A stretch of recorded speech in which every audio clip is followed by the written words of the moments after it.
si ystod baradau'n hoi gyfaint Lawrence fariog, helo gyfeillion sylw ti Lawrence ydwy. Wel, heddiw rydw i yn Amlwch, gogledd Ynys Mon, ac alla wyt ti yn meddwl bod mae Ynys Mon yn eitha fflat, achos does na dim lot o mynyddoedd mewn gwrthgyferbyniad efo Gwynedd, ond meddyliwch ato, achos mae gennym ni un bryn sydd yn eitha ymbaw yn Ynys Mon. Bryn hwn ydy Mynydd Parys.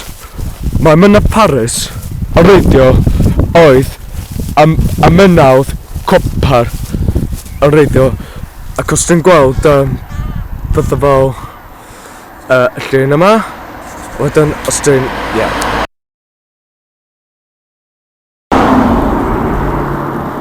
ac ar y bryn hwn mae ganddyn nhw copr yn digwydd.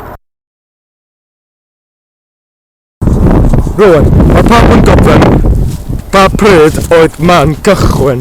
Wel, oedd nhw man cychwyn yn ystod hanes y Celtiaid. Yn ystod, wel, dwi ddim yn gwybod beth di Bronze Age, achos dwi'n gwybod mae hwn yn oes eian ydi Iron Age, ond dim ots, dwi'n just galw hyn oes bronze, dwi'n meddwl, Achos, dydy Cymraeg fi ddim yn cwyd mor digon da. A dyma pam, pan nes i fynd i Parys, nes i defnyddio gair les o das fel gyfrifoldgar pan nes i fynd i Parys, neu o fel si las o das. Wel, oedd hwn yn digwydd wedi solaf, a ti'n gwybod. Mae un yn gall, ynddi. Dwi'n gwybod mae un yn gall bod does dim pavement o gwbl, achos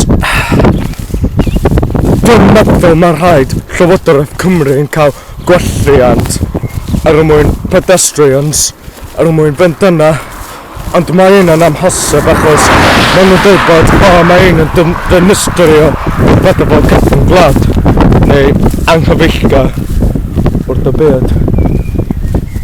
Ond dwi'n just newid gyda hwn, achos hwn ydy bryn beth fel copr. Rydw o gyfellion. Mae'n rhaid i fi fynd o rwan, hwyl am y tro.